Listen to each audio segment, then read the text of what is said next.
Hello everyone, welcome to T1 academy. I'm Sudheer Kumar. Friends, మనము current అఫైర్స్లో భాగంగా 29th March 2025కి సంబంధించిన various important current affairs ఏవైతే న్యూస్లో ఉన్నాయో వాటిని ఇన్ డీటెయిల్గా చూద్దాము. ఓకే, సో ఫస్ట్ వచ్చేసి టాపిక్స్ ఏమేమి ఉన్నాయో ఒకసారి కనుక చూసుకున్నట్లయితే, India becomes world second largest exporter of tea 2024 గాను వరల్డ్ లార్జెస్ట్ ఎక్స్పోర్టర్గా సెకండ్ ఎక్స్పోర్టర్గా ఉంది.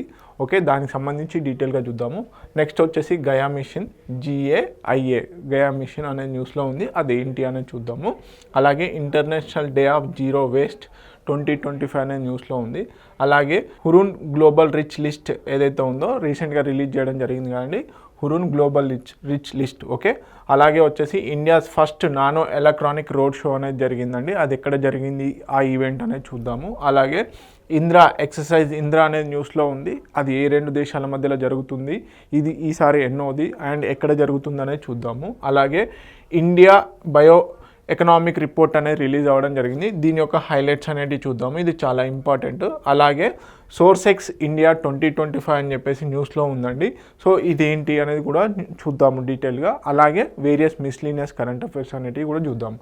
సో ఫస్ట్ వచ్చేసి India becomes the world's second largest exporter of టీకి మనకి ఏదైతే తేయాకు ఉందో ఆ తేయాకు ఎక్స్పోర్ట్లో సెకండ్ పొజిషన్లో ఉంది వరల్డ్లోనే. ఓకే, ఎక్స్పోర్ట్లో అంటున్నాడు, ఇక్కడ జాగ్రత్తగా గుర్తుపెట్టుకోండి. ప్రొడ్యూసింగ్ వేరు, అలాగే ఎక్స్పోర్ట్స్ వేరు. ప్రొడ్యూసింగ్లో వచ్చేసి మనకి ఏ కంట్రీ టాప్లో ఉందో మీరు కామెంట్ సెక్షన్లో పెట్టండి. అలాగే ఎక్స్పోర్టర్స్లో వచ్చేసి ఇప్పుడు డీటెయిల్గా చూద్దాము. సో రీసెంట్గా టీ బోర్డ్ ఏదైతే ఉందో మనకి రీసెంట్గా పసుపు బోర్డు అంటే టర్మరిక్ బోర్డు ఏ విధంగా అయితే అనౌన్స్ చేశారో అలాగే టీ యొక్క అంటే టీ ప్లాంటేషన్ కి డెవలప్మెంట్ కోసం అని చెప్పేసి టీ బోర్డ్ అనేది కూడా ఏర్పాటు చేయడం జరిగింది. సో ఆ టీ బోర్డ్ రిలీజ్ చేసినటువంటి రిపోర్ట్లో ఇండియా సెకండ్ లార్జెస్ట్ ఎక్స్పోర్టర్గా ఉందన్నమాట, సెకండ్ లార్జెస్ట్ ఎక్స్పోర్టర్గా ఉంది. సో ఫస్ట్ పొజిషన్లో ఎవరున్నారు అంటే కెన్యా ఉంది. సెకండ్ పొజిషన్లో వచ్చేసి 255 మిలియన్ కేజీ ఎక్స్పోర్ట్స్తోని ఇండియా వచ్చేసి సెకండ్ పొజిషన్లో ఉందండి. అలాగే కెన్యా వచ్చేసి ఫస్ట్ పొజిషన్లో ఉంది. ఈ ఎక్స్పోర్ట్ వాల్యూ ఎంత మరి ఈ టీ ఏదైతే ఉందో తేయాక్ ఏదైతే ఉందో దాని ఎక్స్పోర్ట్ వాల్యూ కనుక చూసుకున్నట్లయితే 7,111 crores అనమాట, 7,111 కోట్ల వరకు ఎక్స్పోర్ట్స్ అనేవి జరిగాయి. సో దీంట్లో మెయిన్గా 15% అనేది ఇంక్రీజ్ అనేది జరిగింది, 15% ఇంక్రీజ్ అనేది జరిగిందనమాట. ఎప్పుడు 2023లో మనకి 6,161 కోట్లు 6,161 కోట్ల ఎక్స్పోర్ట్స్ జరిగితే ఈ ఇయర్ 7,111 కోట్ల ఎక్స్పోర్ట్స్ అనేవి జరిగాయి. అయితే మరి ఏ కంట్రీని సర్పాస్ చేసింది ఈ ఎక్స్పోర్ట్స్లో అంటే శ్రీలంకని సర్పాస్ చేస్తూ ఈసారి సెకండ్ పొజిషన్లోకి వచ్చిందనమాట. సో దీంట్లో మెయిన్గా వచ్చేసి మనకు బ్లాక్ టీ వచ్చేసి 96%, అలాగే green herbal masala lemon tea అని చెప్పేసి రకాలు ఉంటాయి కదా, దీంట్లో టాప్ పొజిషన్లో వచ్చేసి బ్లాక్ టీ అండి. 96% ఏదైతే ఎక్స్పోర్ట్స్ జరిగాయో దాంట్లో దాదాపుగా 96% మనకి బ్లాక్ టీనే ఉంది. ఓకే, మేజర్గా టాప్ ఎక్స్పోర్ట్ కంట్రీస్ అంటే ఇంపోర్ట్ చేసుకునే కంట్రీస్ ఏంటి అంటే మనకి UAE, Iraq, Iran, Russia, UK.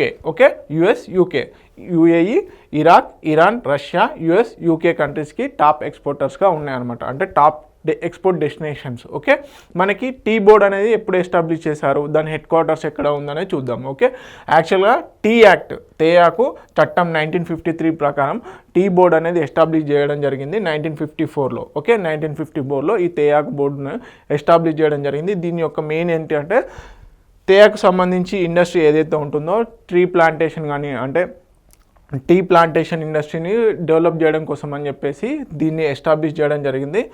Okay, దీనికి సంబంధించి ఎక్స్పోర్ట్స్ని కూడా ఈ టీ బోర్డే హ్యాండిల్ చేస్తూ ఉంటారన్నమాట. ఓకే, దీనికి మొత్తంగా ఈ టీ బోర్డ్లో వచ్చేసి 32 మెంబర్స్ ఉంటారు, చైర్మన్ అండ్ డిప్యూటీ చైర్మన్తో సహా. ఓకే, దీన్ని అపాయింటెడ్ ఎవరు చేస్తారు అంటే గవర్నమెంట్ ఆఫ్ ఇండియా వారు అపాయింట్ చేయడం జరుగుతుంది. దీని హెడ్ క్వార్టర్స్ వచ్చేసి టీ బోర్డ్ యొక్క హెడ్ క్వార్టర్ వచ్చేసి కోల్కతా. ఇప్పుడు రాబోయే RRB గ్రూప్ D ఎగ్జామ్స్కి ఇలాంటి క్వశ్చన్స్ ఎక్కువగా పడతాయి. టీ బోర్డుకు సంబంధించి ఎక్కడ హెడ్ క్వార్టర్ ఉంది అంటే మనకి కోల్కతాలో ఉంది. ఎప్పుడు ఎస్టాబ్లిష్ చేశారు, టీ యాక్ట్ 1953 ద్వారా 1954లో ఎస్టాబ్లిష్ చేయడం జరిగింది. టాప్ ఎక్స్పోర్టర్ కంట్రీ ఏంది మనకి కెన్యా, సెకండ్ వచ్చేసి ఇండియా, థర్డ్ వచ్చేసి శ్రీలంక. ఏ కంట్రీని సర్పాస్ చేస్తూ ఈ ఇయర్ 2023 నుంచి 2024లో ఏ కంట్రీని సర్పాస్ చేస్తూ ఇండియా సెకండ్ ప్లేస్లోకి వచ్చిందంటే Sri Lanka. Okay, this all about report. Okay, next current affair కనుక చూసుకున్నట్లయితే గయా మిషన్ అనే న్యూస్లో ఉందండి. ఇది యూరోపియన్ స్పేస్ ఏజెన్సీకి సంబంధించినటువంటి మిషను. దీని యొక్క అబ్రివేషన్ అంటే ఫుల్ ఫామ్ కంపల్సరీ అడిగే ఛాన్సెస్ ఉంటాయి. అంటే మనకి ఆర్ఆర్బీ, గ్రూప్ డి ఇలాంటి ఎగ్జామ్స్లలో అబ్రివేషన్ బేస్డ్ క్వశ్చన్స్ చాలా తరచుగా వస్తూ ఉంటాయి. సో దాంట్లో భాగంగానే గయా మిషన్కి సంబంధించి GAIA యొక్క అబ్రివేషన్ అడిగే ఛాన్సెస్ ఉంటాయి. దీన్ని కనుక చూసుకున్నట్లయితే global astrometric interferometer for astrophysics. ఇది దేనికి సంబంధించింది, ఈ మిషన్ ఎందుకు తీసుకొచ్చారు అంటే మనకు మెయిన్గా అబ్జర్వేటరీ మిషన్ అండి. ఇది మెయిన్గా వచ్చేసి మనకి మిల్కీ వే ఏదైతే ఉందో ఈ మిల్కీ వేని 3D మ్యాపింగ్ చేయడం కోసం అని చెప్పేసి ఇది చాలా ఇంపార్టెంట్. అంటే 3D మ్యాపింగ్ కోసము వేరియస్ మిషన్స్ అనేవి జరిగాయి, కానీ ప్రిసైజ్డ్గా చాలా నీట్గా పర్టికులర్గా 3D మ్యాపింగ్ ఏది మిల్కీ వే మన గెలాక్సీ ఏదైతే ఉందో దానికి సంబంధించి 3D మ్యాపింగ్ కావాలి అని చెప్పేసి ఈ గయా మిషన్ని యూరోపియన్ స్పేస్ ఏజెన్సీ వారు లాంచ్ చేయడం జరిగింది. మరి దీన్ని ఎక్కడ ప్లేస్ చేశారు అంటే లెగ్రాంజియన్ పాయింట్ ఏదైతే ఉందో లెగ్రాంజియన్ పాయింట్ 2 దగ్గర 1.5 కిలోమీటర్స్ ఫ్రమ్ ది ఎర్త్ ఏదైతే ఉందో 1.5 మిలియన్ కిలోమీటర్స్ ఎర్త్ డిస్టెన్స్లో భూమి నుంచి 1.5 మిలియన్ కిలోమీటర్స్ల దూరంలో ఈ లెగ్రాంజియన్ పాయింట్ 2 దగ్గర దీన్ని ప్లేస్ చేయడం జరిగింది. ఓకే, సో దీని ద్వారా మిల్కీ వే గెలాక్సీకి సంబంధించినటువంటి 3D మ్యాపింగ్ అనేది చేయడం జరిగింది. ఓకే, మేజర్గా మనకు అందరికీ తెలుసు లెగ్రాంజియన్ పాయింట్ అంటే ఏం లేదండి, రెండు ఆబ్జెక్ట్స్ మధ్యలో ఎక్కడైతే గ్రావిటేషనల్ ఫోర్స్ ఈక్వల్గా ఉండి అక్కడ ఆ ఆబ్జెక్టు నిలబడుతుందో, ఫ్యూయల్ అవసరం లేకుండా తటస్థంగా ఉంటుందో ఆ పాయింట్స్ని లెగ్రాంజియన్ పాయింట్స్ అంటారు. ఆ విధంగా మనకు భూమికి చంద్రునికి మధ్యలో అలాగే భూమికి సూర్యునికి మధ్యలో లెగ్రాంజియన్ పాయింట్స్ అనేవి ఉన్నాయి. సో అవి ఎన్ని పాయింట్స్ అనేది మీరు నాకు కామెంట్ సెక్షన్లో పెట్టండి. ఓకే, కామెంట్ సెక్షన్లో కామెంట్ చేయండి ఎన్ని లెగ్రాంజియన్ పాయింట్స్ ఉన్నాయి మనకు ఎర్త్కి సంబంధించి అనేది చాలా ఇంపార్టెంట్. అది కూడా అడిగే ఛాన్సెస్ ఉంటాయి.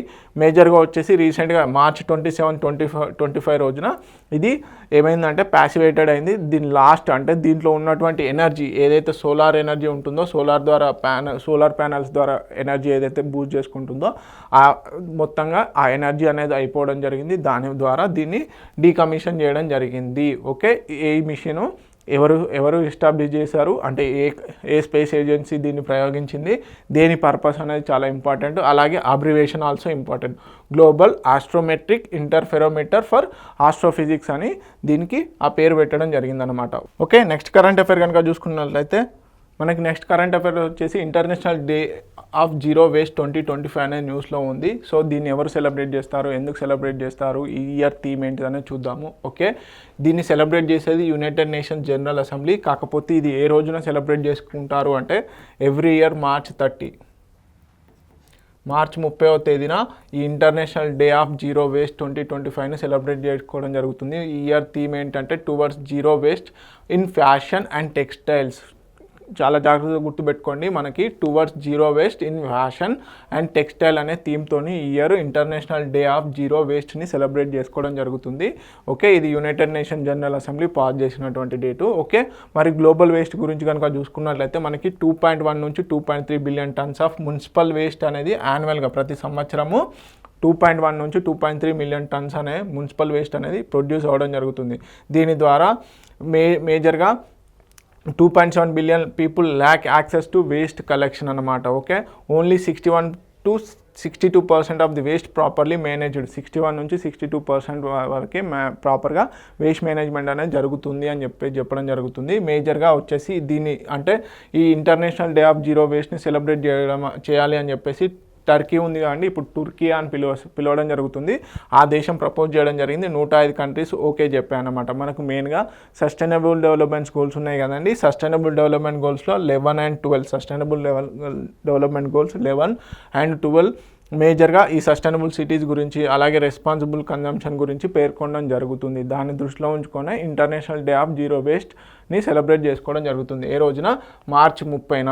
అలాగే ఈ ఇయర్ థీమ్ ఏంటంటే towards zero waste in fashion and textiles. Okay, మేజర్గా వచ్చేసి టెక్స్టైల్ ప్రొడక్షన్ వచ్చేసి 2000 నుంచి 2000 సంవత్సరం నుంచి 2015 మధ్యలో 92 మిలియన్ టన్స్ నుంచి డబుల్ అయిందనమాట. ఓకే, నెక్స్ట్ కరెంట్ అఫైర్ కనుక చూసుకున్నట్లయితే మనకు హురున్ గ్లోబల్ రిచ్ లిస్ట్ అనేది రావడం జరిగింది. 2025కి సంబంధించి ఈ లిస్ట్ అనేది ఇవ్వడం జరిగింది. ఎవ్రీ ఇయర్ ప్రపంచ కుబేర్ల యొక్క రిపోర్ట్ అనేది ఈ హురూన్ అనే సంస్థ రిలీజ్ చేయడం జరుగుతుందన్నమాట. సో దాంట్లో భాగంగా ఎవరు టాప్లో ఉన్నారు అనేది కనుక చూసుకున్నట్లయితే మనకి ఎలాన్ మస్క్ గారు 420 ఎలాన్ మస్క్ గారు ఫస్ట్ ప్లేస్లో ఉన్నారు. మనకి టెస్లా కంపెనీ ఉంది కానీ వారు, అలాగే జెఫ్ బెజోస్ అమెజాన్కి సంబంధించినటువంటి జెఫ్ బెజో ఫౌండర్ ఎవరైతే జెఫ్ బెజోస్ ఉన్నారో వాళ్ళు సెకండ్ పొజిషన్లో ఉన్నారు. అలాగే మార్క్ జుకర్బర్గ్ మనకి ఫేస్బుక్ ఇప్పుడు ప్రస్తుతానికి మెటా ఏదైతే ఉందో అది వారు థర్డ్ ప్లేస్లో ఉండడం జరిగింది. అలాగే లారీ ఎలిసన్ ఒరాకిల్కి సంబంధించి 4th ప్లేస్లో ఉన్నారు. ఓకే, వారెన్ బఫెట్ వచ్చేసి మనకి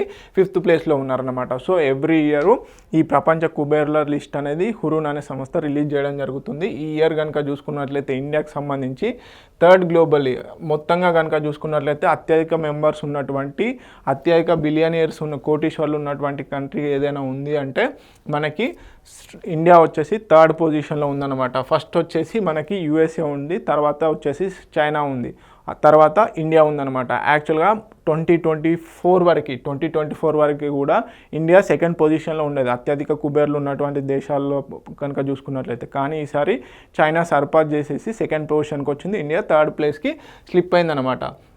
దీంట్లో మొత్తంగా 98 lakhs of crores అనే టోటల్ వెల్త్ అనేది ఉంది. 10% ఇంక్రీజ్, అంటే గతంతో పోల్చుకుంటే ఈ ఇయర్ మన ఇంక్రీజ్ అనేది ఎంత జరిగిందంటే 10% ఇంక్రీజ్ అనేది జరిగింది, అంటే వెల్త్లో సంపదలో.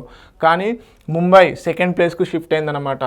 ముంబై సెకండ్ ప్లేస్కు షిఫ్ట్ అవ్వడం జరిగింది. 90 బిలియనీర్స్తోని ముంబై సెకండ్ ప్లేస్లో ఉంది. అంతకుముందు ఏషియా పరంగా చూసుకున్నట్లయితే అంతకుముందు ఇప్పుడు షాంఘై ఫస్ట్ ప్లేస్కి వెళ్ళిందనమాట. అంతకుముందు ముంబై కూడా ఫస్ట్ ప్లేస్లోనే ఉండేది 2024 వరకు. కాకపోతే ఇప్పుడు షాంఘై 92 మెంబర్స్తోని 90 బిలియనర్స్తోని షాంఘై ఫస్ట్ ప్లేస్లో ఉంటే ఏషియాలో, ఇప్పుడు ముంబై సెకండ్ ప్లేస్కి వచ్చింది. అంతకుముందు ముంబై కూడా ఫస్ట్ ప్లేస్లోనే ఉండేదన్నమాట. సో మొత్తంగా కనుక చూసుకున్నట్లయితే 175 మంది బిలియనియర్స్ యొక్క వెల్త్ అనేది ఇంక్రీజ్ అయింది, సంపద అనేది పెరిగింది. అలాగే 109 మంది యొక్క బిలియనియర్స్ యొక్క సంపద అనేది డిక్లైన్ అయిందన్నమాట. ఓకే, అలాగే యంగ్ బిలియనియర్స్ అంటే అండర్ 40 ఏదైతే ఏజ్ ఉంటుందో 40 సంవత్సరాల లోపు ఉన్నటువంటి బిలియనియర్స్ ఎంతమంది ఉన్నారంటే 7 మెంబర్స్ ఉన్నారు. ఓకే, అలాగే దీంట్లో ఓన్లీ 34 years ఓల్డ్ ఉన్నటువంటి మెంబర్స్ ఎంతమంది అంటే 2. Okay, these are the important points. అలాగే మనకి ఇండియాలో కనుక చూసుకున్నట్లయితే రిలయన్స్ ఫౌండర్ రిలయన్స్ ఏదైతే ఉందో ముఖేష్ అంబానీ గారు సో ఫస్ట్ ప్లేస్లో ఉన్నారు. అలాగే మనకి గౌతమ్ అదానీ గారు సెకండ్ ప్లేస్లో ఉండడం జరిగింది. వీరి యొక్క సంపద వచ్చేసి 8.4 lakhs crores అయితే ముఖేష్ అంబానీ యొక్క సంపద వచ్చేసి 8.6 lakhs of crores ఉంది. అలాగే మనం ఇందాక చూసాం కదా, ఫస్ట్ వచ్చేసి మనకి యూఎస్ఏ ఉంటే 872 బిలియనియర్స్తోని. ఓకే, అలాగే చైనా వచ్చేసి 823 మంది బిలియనియర్స్తోని ఉండడం జరిగింది. సో సిలికాన్ వ్యాలీ మన అందరికీ తెలుసు కదా, సిలికాన్ వ్యాలీలో మొత్తం 10 మంది టాప్ 10 బిలియనియర్స్లో 9 మెంబర్స్ ఇక్కడ నుంచే సిలికాన్ వ్యాలీ నుంచే ఉండడం జరిగింది. ఓకే, మనం ఒకసారి కనుక ఇండియాకి సంబంధించి కనుక చూసుకున్నట్లయితే ముఖేష్ అంబానీ గారు ఉన్నారు టాప్లో, అలాగే గౌతమ్ అదానీ గారు ఉన్నారు, రోషిని నాడార్ గారు హెచ్సిఎల్కి సంబంధించినటువంటి చైర్పర్సన్ అండి. వీరి ఫస్ట్ టైం ఇండియా నుంచి ఎవరైనా ఈ గ్లోబల్ రిచ్ లిస్ట్లోకి ఎంటర్ అయ్యారు అంటే ఉమెన్ పరంగా కనుక చూసుకున్నట్లయితే ఆడవారిలో మనకి హెచ్సిఎల్ టెక్నాలజీస్ చైర్పర్సన్ అయినటువంటి రోషిని నాడార్ గారు ఉండడం జరిగింది. ఇది అడిగే ఛాన్సెస్ ఉంటాయి ఫస్ట్ టైం వీరు రావడం వల్ల. సో ఈ సూపర్లేటివ్ కరెంట్ అఫైర్స్ కిందకి మారడం అవుతుంది. సో అందుకని చెప్పేసి ఇది ఇంపార్టెంట్. రోషిని నాడార్ గారు మనకి ఫస్ట్ ఉమెన్ అన్నమాట రిచెస్ట్ లిస్ట్లోకి రావడం జరిగింది. ఓకే, సో అలాగే నెక్స్ట్ వచ్చేసి దిలీప్ షాంఘ్వి, అలాగే అజిమ్ ప్రేమ్జీ, అలాగే పూనావాలా, కుమార్ మంగళం బిర్లా గారు వీళ్ళంతా కూడా టాప్ లిస్ట్లో ఉన్నారు. అలాగే మెయిన్గా వచ్చేసి రోషిని నాడార్ గారు చాలా ఇంపార్టెంట్. ఓకే, నెక్స్ట్ కనుక చూసుకున్నట్లయితే India's first nano electronics road show అనేది జరిగింది. ఎక్కడ జరిగింది అనేది చాలా ఇంపార్టెంట్. యాక్చువల్లీ ఈ నానో ఎలక్ట్రానిక్స్ రోడ్ షోలో ఏం చేశారు అనేది కూడా ఇంపార్టెంట్. ఎవరెవరు పార్టిసిపేట్ అనేది కనుక చూసుకున్నట్లయితే ఇది కూడా సూపర్లేటివ్ కరెంట్ అఫైర్ అండి. ఫస్ట్ కానీ, లాంగ్ కానీ, లార్జెస్ట్ కానీ, చిట్ట చివరి అని అంటాం కదా. సో అలాంటి కరెంట్ అఫైర్స్ అన్నింటినీ కూడా సూపర్లేటివ్ ఖచ్చితంగా ఇలాంటి అడిగే ఛాన్సెస్ ఉంటాయి ఎక్కువగా ఆర్ఆర్బీ గ్రూప్ డి లాంటి ఎగ్జామ్స్లలో. Okay, India's first nano electronics road show అనేది ఎక్కడ జరిగింది అంటే మనకి ఇండియన్ ఇన్స్టిట్యూట్ ఆఫ్ సైన్సెస్ బెంగళూరులో జరిగింది. బెంగళూరులో ఉన్నటువంటి ఇండియన్ ఇన్స్టిట్యూట్ ఆఫ్ సైన్సెస్లో జరిగింది. ఓకే, నేషనల్ సైన్స్ సెమినార్ కాంప్లెక్స్లో జరిగిందనమాట. ఎప్పటి నుంచి ఎప్పటి వరకు జరిగిందంటే మార్చ్ 27 రోజున జరిగింది. సో దీంట్లో మేజర్గా దీన్ని కండక్ట్ చేసింది ఎవరు అంటే ministry of electronics and information technology వారు, IIT Bengaluru, IIS Indian Institute of Sciences Bengaluru, అలాగే IIT Bombay, Madras, Delhi, IIT Kharagpur, IIT Guwahati వారితో సహాయార్థంతో దీన్ని సక్సెస్ఫుల్గా కండక్ట్ చేయడం జరిగింది. ఓకే, మరి ఇది నానో ఎలక్ట్రానిక్స్ సంబంధించి ఏం చేశారు ఈ రోడ్ షోలో అంటే వేరియస్ నానో రిలేటెడ్ ఎలక్ట్రానిక్స్ సంబంధించినటువంటి టెక్నాలజీస్ ఏమున్నాయి, స్టార్టప్స్ అలాగే ఇన్వెస్టర్స్తోని మెమొరాండమ్ ఆఫ్ అండర్స్టాండింగ్స్ అనేటివి ఈ రోడ్ షోలో జరగడం జరిగింది. Okay, first nano electronics road show ఎక్కడ జరిగిందంటే ఇండియన్ ఇన్స్టిట్యూట్ ఆఫ్ సైన్సెస్ బెంగళూరులో జరిగింది. ఓకే, నెక్స్ట్ కనుక చూసుకున్నట్లయితే ఎక్సర్సైజ్ ఇంద్ర అనే న్యూస్లో ఉందండి. ఇది చాలా ఇంపార్టెంట్. ఇది బేసిక్గా మనకు నావల్ ఎక్సర్సైజా, మిలిటరీ ఎక్సర్సైజా, ఎయిర్ ఫోర్స్ ఎక్సర్సైజ్ అనేది చాలా ఇంపార్టెంట్. ఇది ఏ రెండు దేశాల మధ్యలో అంటే ఇండియా అండ్ రష్యా మధ్యలో జరుగుతున్నటువంటి naval exercise. Okay, bilateral naval exercise. Okay, ఇది ఎప్పటి నుంచి ఎప్పటి వరకు జరుగుతుందంటే మార్చ్ 28 నుంచి ఏప్రిల్ 2 వరకు 2 దఫాలుగా జరుగుతుంది. ఒకటి హార్బర్ లెవెల్లో హార్బర్ ఫేస్ అని చెప్పేసి, అలాగే ఒకటి సీ ఫేస్ అని. సో చూద్దాం అవి ఏంటి అన్నది. మెయిన్గా మనకి ఈ ఇంద్రా ఎక్సర్సైజ్ వచ్చేసి మనకి 14th అన్నమాట. ఈసారి జరగబోయే ఎడిషన్ ఎన్నోది 14th edition exercise India and Russia మధ్యలో జరుగుతుందన్నమాట. ఓకే, దీన్ని ఎప్పుడు స్టార్ట్ చేశారు అంటే మొట్టమొదటిసారిగా 2003లో మనకి ఈ ఎక్సర్సైజ్ అనేది స్టార్ట్ చేయడం జరిగింది.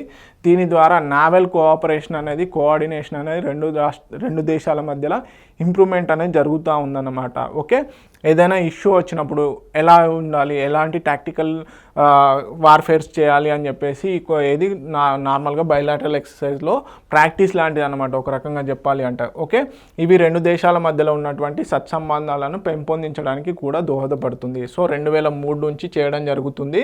Bilateral exercise India and Russia మధ్యలో జరుగుతుంది. ఈ ఇయర్ జరగబోయేది 14th ఎడిషన్, చాలా ఇంపార్టెంట్. అలాగే ఎక్కడ జరుగుతుంది అంటే చెన్నైలో జరుగుతుంది, చాలా ఇంపార్టెంట్. మామూలుగా అందరూ విశాఖపట్నం అనుకుంటారు, కానీ కాదండి, ఈసారి చెన్నైలో జరుగుతుంది. బే ఆఫ్ బెంగాల్ ఏదైతే బంగాళాఖాతం ఉందో అక్కడ జరుగుతుంది. 2 ఫేసెస్లో జరుగుతుంది. ఒకటి హార్బర్ ఫేస్ వచ్చేసి మార్చ్ 28 నుంచి 30 మధ్యలో, అలాగే మార్చ్ 31 నుంచి ఏప్రిల్ 2 మధ్యలో వచ్చేసి సీ ఫేజ్. ఓకే, ఇవి 2 ఇంపార్టెంట్. 2 దఫాలుగా జరిగింది, 2 స్టేజెస్లో జరిగింది అని అడిగే ఛాన్సెస్ ఉంటాయి. సో మార్చ్ 28-30 నుంచి వచ్చేసి హార్బర్ ఫేసు, మార్చ్ 31 నుంచి ఏప్రిల్ 2 వచ్చేసి సీ ఫేస్ అన్నమాట. So this is all about Indra exercise. ఏ 2 దేశాల మధ్యలో ఇండియా అండ్ రష్యా. ఇది ఏ exercise? Naval exercise. Okay, army exercise కాదండి. Okay, naval exercise, air force ఎక్సర్సైజా, ఆర్మీ ఎక్సర్సైజా అని కూడా మెన్షన్ చేసే ఛాన్సెస్ ఉంటాయి. ఓకే, నెక్స్ట్ కనుక చూసుకున్నట్లయితే ఇండియాకి సంబంధించి బయో ఎకనామీ రిపోర్ట్ అనేది రిలీజ్ చేయడం జరిగింది 2024. ఇది చాలా ఇంపార్టెంట్ పాయింట్స్ కూడా ఉన్నాయి. గతంలో ఈ బయో ఎకానమీకి రిలేటెడ్గా క్వశ్చన్స్ కూడా వచ్చాయి. సో చాలా ఇంపార్టెంట్. ఇండియా యొక్క బయో ఎకానమీ రిపోర్టు ఎవరు రిలీజ్ చేశారు అండి? డిపార్ట్మెంట్ ఆఫ్ బయోటెక్నాలజీ వారు రిలీజ్ చేయడం జరిగింది. సో ఫస్ట్ టైం $165 బిలియన్ యొక్క ఎకానమీని రీచ్ అవ్వడం జరిగింది 2024లో. Okay, contributing the 4.2% of the GDP మొత్తంలో కూడా ఈ బయో ఎకానమీ ఎంత కాంట్రిబ్యూట్ చేస్తుందంటే మొత్తంగా 4.2%గా కాంట్రిబ్యూట్ చేయడం జరుగుతుంది. $165 బిలియన్ అనేది ఫస్ట్ టైం క్రాస్ అవ్వడం జరిగింది 2024లో.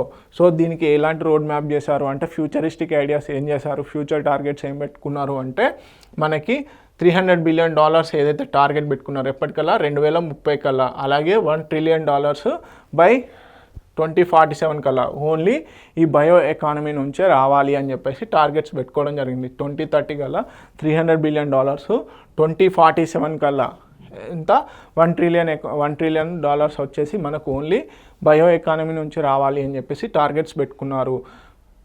ఈ బయో ఎకానమీ అనేది 2020 నుంచి 2024 కల్లా డబుల్ అయిందండి. ఓకే, సంపద ఎంత వచ్చింది? $86 బిలియన్ వచ్చేసి మనకు 2020లో ఉంటే $165 బిలియన్ వచ్చేసి మనకు 2024 కల్లా కేవలం ఇంత షార్ట్ పీరియడ్లోనే డబుల్ అయిందన్నమాట. సో మరి ఈ ఇండస్ట్రీలో ఏ సెక్టార్స్ ఎక్కువ, బయో ఎకానమీలో ఏ సెక్టార్స్ ఎక్కువ పర్ఫార్మెన్స్ చేశాయని కనుక చూసుకున్నట్లయితే ఇండస్ట్రియల్ అండ్ ఫార్మా డామినెన్స్ ఎక్కువ ఉంది. 48% వచ్చేసి ఎందులో నుంచి వచ్చింది, మనకి మెయిన్గా బయోఫ్యూయల్స్ అండ్ ప్లాస్టిక్స్ నుంచే వచ్చింది. ఇది ఇండస్ట్రియల్ బయో ఎకానమీ నుంచే ఈ 48% ఏదైతే ఉందో ఇదంతా కూడా బయో ఇండస్ట్రియల్ నుంచే వచ్చింది. ఓకే, 35% నుంచి ఫార్మా అంటే ఏదైతే మనకి టాబ్లెట్స్ ఇవన్నీ ఉంటాయి కదా, ఆ సెక్టార్ నుంచి 35% వచ్చింది. బయోఫార్మా నుంచే 35% వరకు ఈ ఇన్కమ్ అనేది జనరేట్ అయింది. సో దీంట్లో కూడా ఎక్కువగా ఎక్కడి నుంచి వచ్చిందంటే మనకు వ్యాక్సిన్ నుంచి. బయోఫార్మాలో వచ్చేసి మనకి ఎక్కువగా ఎక్కడి నుంచి ఇన్కమ్ జనరేట్ అయింది అంటే వ్యాక్సిన్స్ నుంచే వచ్చింది.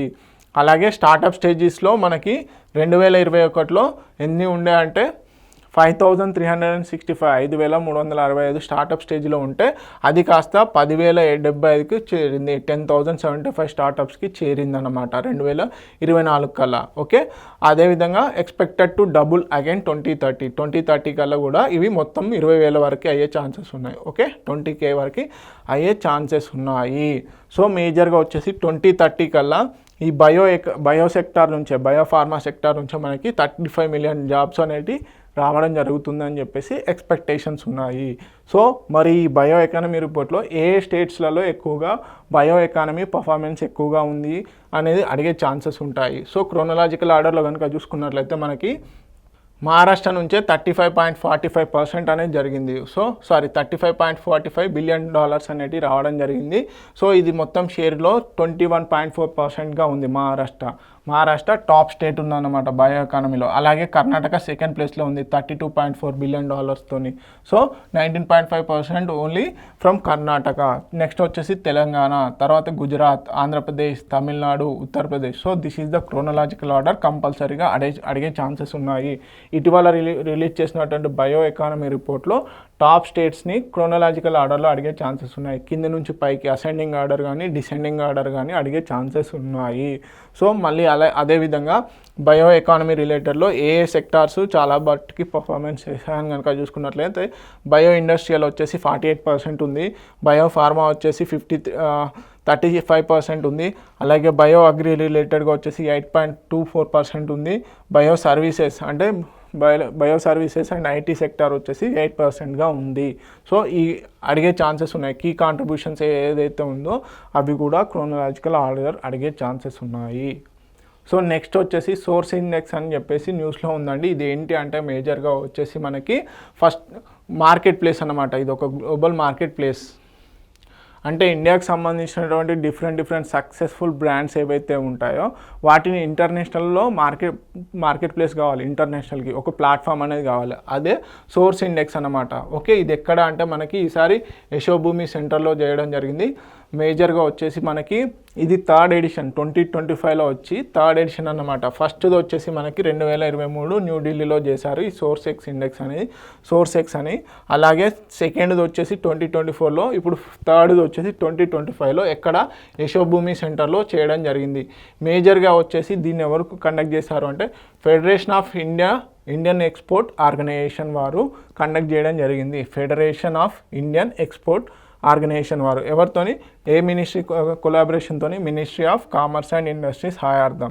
సో మేజర్గా వచ్చేసి సక్సెస్ఫుల్ ఇండియన్ బ్రాండ్స్ ఏదైతే ఉంటాయో ఇవి ఇంటర్నేషనల్ మార్కెట్స్లోకి వెళ్ళాలి అనుకుంటాయి, కానీ వాటికంటూ ఒక ప్లాట్ఫామ్ ఉండదన్నమాట. సో అలాంటి వాటి కోసం అని చెప్పేసి ఈ సోర్స్ ఎక్స్ అనేది ఒక ప్లాట్ఫామ్ లాగా ఉపయోగపడుతుందన్నమాట. సో ఇది ఈసారి ఎక్కడ జరిగింది, న్యూఢిల్లీలోని యశోభూమి సెంటర్లో జరిగిందన్నమాట. ఎన్నో ఎడిషను, 3వ ఎడిషన్. ఫస్ట్ ఎడిషన్ 2023లో జరిగింది. ఓకే, మనము అలాగే federation of Indian export organisation కనుక ఎప్పుడు ఎస్టాబ్లిష్ చేశారని అడిగే ఛాన్సెస్ ఉంటాయి. 1965లో. ఓకే, న్యూఢిల్లీలో దీని హెడ్ క్వార్టర్ ఉంది. ఇది మెయిన్గా ఎక్స్పోర్ట్ రిలేటెడ్ ఏదైతే యాక్టివిటీస్ ఉంటాయో దాంట్లో ఈజీగా పాల్గొంటుందన్నమాట. ఎక్కువగా కాంట్రిబ్యూషన్ అనేది చేస్తుంది. ఇండియాకు సంబంధించిన వేరియస్ బ్రాండ్స్ కానీ వస్తువులు కానీ ఎక్స్పోర్ట్లో ఇది దోహదపడుతుంది. ఓకే, నెక్స్ట్ కనుక చూసుకున్నట్లయితే మనకు ఎంజీ నరేగా ఉంది కానీ Mahatma Gandhi national rural employment scheme ఏదైతే ఉందో, Mahatma Gandhi national rural employment scheme ఏదైతే ఉందో దానికి సంబంధించినటువంటి వేతనాలు, డైలీ వారి వేతనాలు అనేటివి పెంచడం జరిగింది. సో మన తెలంగాణలో వచ్చేసి 300 రూపాయల చొప్పున పెంచడం జరిగింది. సో ఇది ఏప్రిల్ 1 నుంచి తెలుగు రాష్ట్రాల్లో అప్లికేబుల్ అవుతుందన్నమాట. ఒకసారి కనుక చూసుకున్నట్లయితే 2 తెలుగు రాష్ట్రాల్లో కలిపి మొత్తంగా 300 వేతనం ఏదైతే ఉందో దాన్ని 307కు పెంచడం జరిగింది. సో ఇప్పుడు మనకి ఇది క్వశ్చన్ ప్రీవియస్లో అడగడం జరిగింది. ఒకవేళ అడుగుతారు ఇటీవల పెంచినటువంటి ఎంజీ నరేగా వేతనాలను బట్టి క్రోనలాజికల్ ఆర్డర్, లేకపోతే ఎక్కువగా ఏ స్టేటులో ఎక్కువ వేతనాన్ని ఇస్తున్నారు, తక్కువ స్టేట్లో తక్కువ ఏ స్టేట్ ఇస్తుంది అనేది కనుక చూసుకున్నట్లయితే మనకు గరిష్టంగా వచ్చేసి హర్యానాలో 400 రూపాయల వరకు ఎంజీ నరేగా వేతనాన్ని అనేది ఇవ్వడం జరుగుతుంది. అలాగే సిక్కింలో 389 సెకండ్ ప్లేస్లో ఉంది, కర్ణాటకలో 370తోని థర్డ్ ప్లేస్లో ఉంది, మధ్యప్రదేశ్లో 369తోని ఫోర్త్ ప్లేస్లో ఉందన్నమాట. సో ఇవి చాలా ఇంపార్టెంట్. ఫస్ట్ స్టేట్స్ ఏంటి అంటే హర్యానా, తర్వాత సిక్కిం, తర్వాత కర్ణాటక, మధ్యప్రదేశ్, చివరిగా వచ్చేసి నాగాల్యాండ్లో కేవలం 241 రూపాయలు మాత్రమే చెల్లించడం జరుగుతుంది.